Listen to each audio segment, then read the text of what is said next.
As President Biden and House Speaker Kevin McCarthy are still at odds when it comes to raising the debt limit. McCarthy unveiled a plan yesterday to raise the debt limit and cut government spending, with a vote expected next week. But the White House claims the proposal would slash key programs and cut manufacturing. The speaker still needs to unite House Republicans behind his plan, with multiple lawmakers still making up their minds. For more on this developing story, Scott MacFarlane and Nancy Cordes join us now. Scott is a CBS News congressional correspondent. Nancy is CBS News' chief White House correspondent. Nancy, let's begin with you and listen first to what Karine Jean-Pierre had to say today at the briefing. Sounds like you're saying that there's a possibility that the president won't sit down with the House Speaker. I'm not saying that at all. I'm saying we're looking closely at the proposal that they put forward. We're going to analyze the impact of the 22% spending cuts that they put forward. But what we are saying at the same time, look, I don't have a meeting to announce, but we've been very, very clear. We need to make sure that we avoid default. Nancy, for those of us who don't live in the briefing room or seem to, like you're working so hard, what's your read on what she's trying to say? What's the real state of play in terms of a possible meeting between the speaker and the president?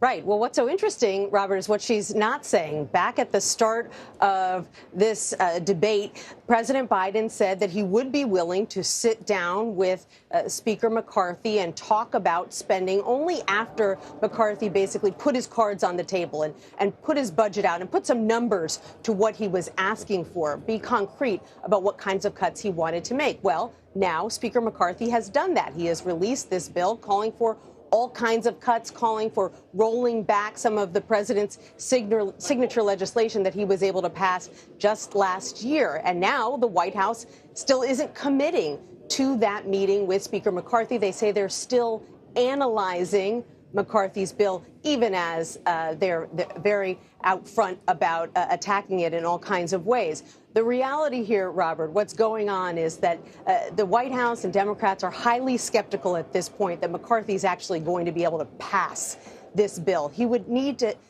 keep essentially his entire conference together. He can only afford to lose a couple of Republicans because the margin is so tight in the House. They're gambling that he's not going to be able to do that because there will be Republicans who defect for all kinds of reasons, and they think he'll be in a weaker negotiating position once they're able to prove that he can't keep his own party together. So they're holding off scheduling any kind of meeting with him for now. So they are in a wait-and-see mode, seeing how those House Republicans are responding. Scott, let's first listen to what some of those House Republicans had to say today. I don't see a plan to balance the budget over the next decade. It gives me a little bit of heartburn. This is an opportunity to show the country that we can lead on fiscal responsibility. Would I like a whole lot more cuts? Yes. I'm a realist. We have to get the 218 votes. But it's a step in the right direction, and we'll continue on with it. But we can't allow America to default. That would hurt people's retirement. That would hurt people's 401ks. That would hurt everybody. But we have to get something out of it. And so, I'm looking at it right now. I'm pretty much a lean yes. Scott, it seems like they're debating a bill that will ultimately fail because it's very unlikely the Democratic Senate is going to take any initial plan by the House GOP as the final agreement. Oh, it's going to fail. It's about 300 pages long and nobody's seen it yet, but we know it's going to fail. But let's look at what Kevin McCarthy has done here, Bob. He's done something that's actually been quite elusive in past years. He's got members of the Freedom Caucus, the farther-right members of his conference, willing to vote to raise the debt ceiling. That includes members who've never voted to raise the debt ceiling before in any context, in any administration. Now he's got to work on getting moderates on board. There's a belief that if he can do that, if he can get this to 218 votes somehow, some way, he gives himself leverage to leverage President Biden to some type of table and some type of talk. If this thing collapses next week, if this Wednesday vote becomes a Thursday vote, becomes a Friday vote, becomes a vote that is evaporated off the calendar, he risks losing whatever leverage exists. Now, we've been talking to members all day about this, Republicans and Democrats. That dynamic is different. One other dynamic is just the same. They disagree even on the impact of not raising the debt ceiling or the standoff that is about to ensue as we get close to this X date? Let's listen first from one of those Freedom Caucus members, Andy Harris, and then the Democratic response. You're not concerned about impacts to the economy between now and whatever date this is solved?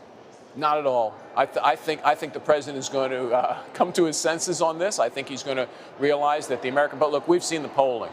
The majority of the American public do believe that you should, and it's the same way they deal with it in their family. You have a teenager who spends too much on the credit card. You don't just raise the credit card limit, you curtail your teenager's spending. And to jeopardize that in any way, shape, or form is really going to roil bond markets and could affect the pocketbooks and family finances of everybody in America. Still doesn't sound like the two sides are talking to each other or speaking the same language. But, Bob, let me underscore the significance of Andy Harris from Maryland. He's one of those Republicans indicating he'll vote for this debt ceiling bill and has never once in his career voted to raise the debt ceiling at all. Okay, so let's say McCarthy gets the votes together. The Speaker gets a bill passed through the House of Representatives narrowly. That includes an extension of the debt limit as well as some outline spending cuts. Nancy, President Biden keeps saying he wants a clean debt limit extension. Based on your report and your conversations with White House officials, is there any chance, any at all, that this president would ever accept a deal on a debt limit hike that also includes spending cuts? I think there's always that chance, especially because as hard of a line as the White House has taken for months, they realize that a default would be catastrophic, and it would be a PR nightmare as well if Republicans were able to say, well, we wanted to sit down and talk, and the White House said no. Right now, they're doing everything they can to make the case that it's the Republicans who are recalcitrant, the Republicans who are trying to create a criteria for raising the debt ceiling, even though they haven't done that. The last couple times the debt ceiling needed to be lifted during the Trump administration.